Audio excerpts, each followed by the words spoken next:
Okay, we're here with Cornel West. This is Anwar Salandi of Anwar's Reflections. Dr. West, thank you so much for taking the time to speak with me.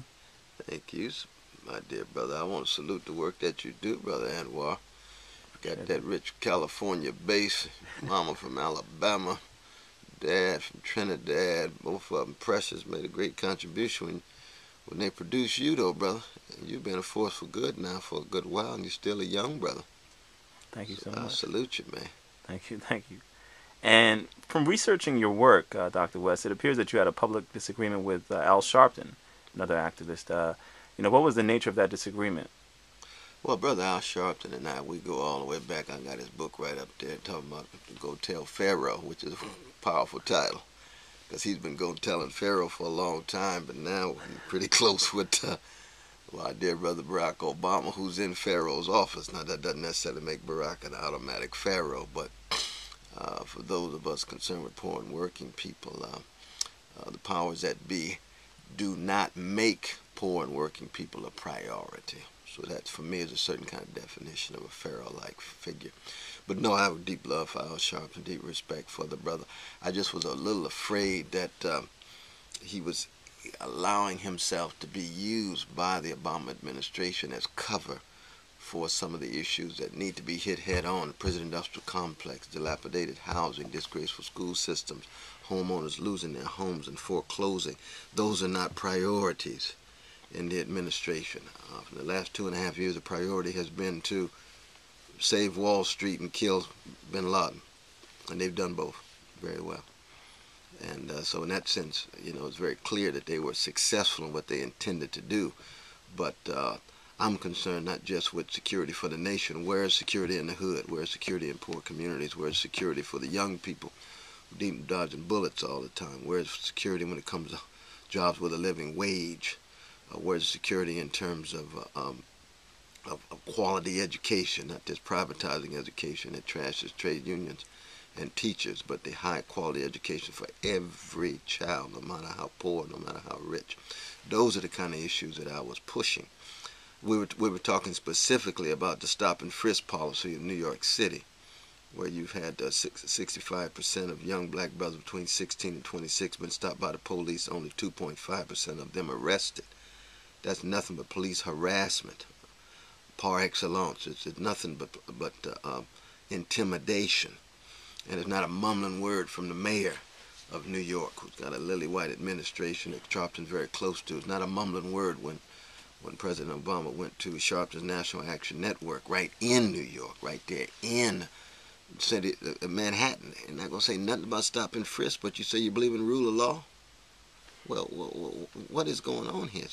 So, but Sharpton himself hadn't said a word about it because of his closeness to both Mayor Bloomberg and the president, you see. And I'm saying, well, the Sharpton that I know from way back when I was head of his presidential exploratory committee, he would have said something strong. So I was just saying, look, brother, I love you. I want to make sure that you're not getting used by these folk now, man.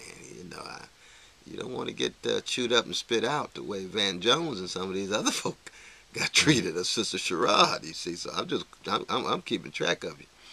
So we had a wonderful dialogue right after the exchange. I think a lot of people thought on television we were really at it and intense, and that's just the way we are because we're concerned about the issues. But we had a wonderful dialogue right after.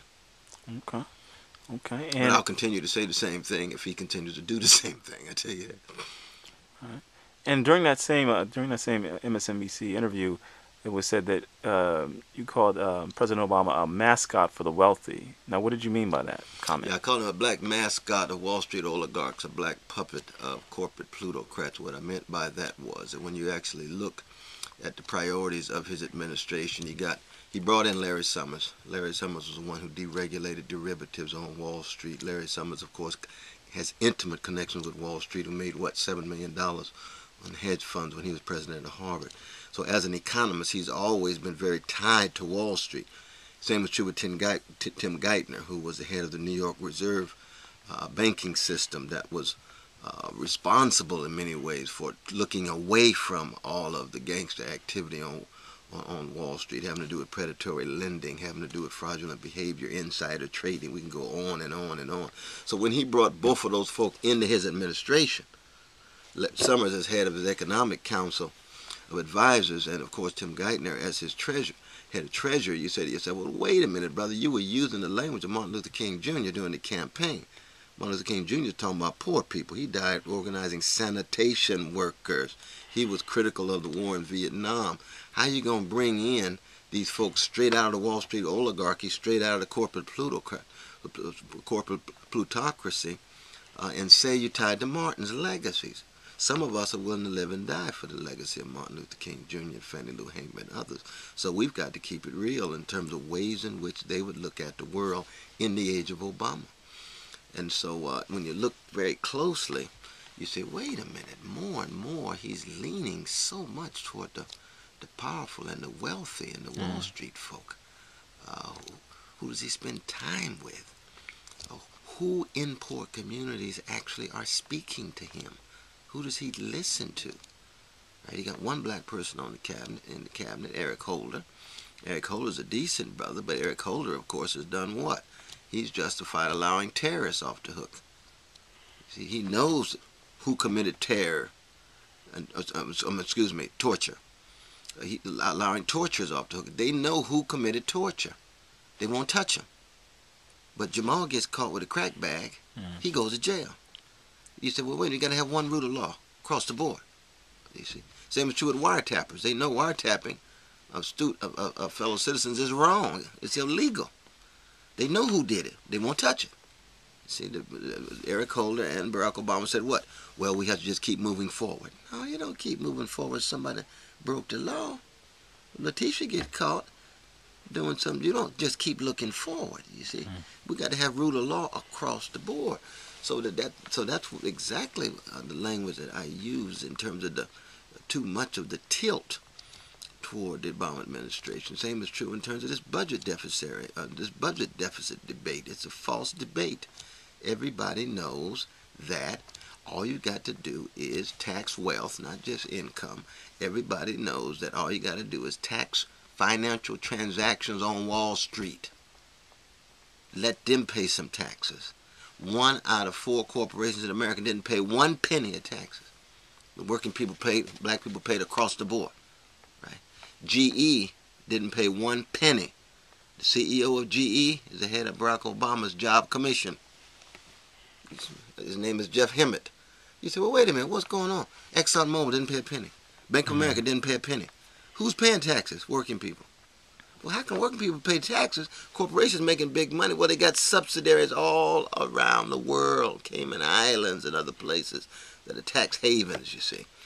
And so the taxes get heavier and end up with Christie, who's anti-tax, you know, the right wing as he can be, cold-hearted, mean-spirited toward poor people, and so forth. But people do resonate with the fact that they're being taxed too much. They are being taxed too much. It's because the well-to-do and corporations are paying less and less and less taxes. Well, why not hit that issue head on strong? You know, I want the president to have the same backbone in fighting for the war against poverty that he has for the war against terror. If he can find bin Laden, then he should be able to have stronger impact in eliminating poverty in the country. That's the King legacy. Just being true to Martin, that's all. Being true to Curtis Mayfield. Just being true to John Coltrane. You know what I mean?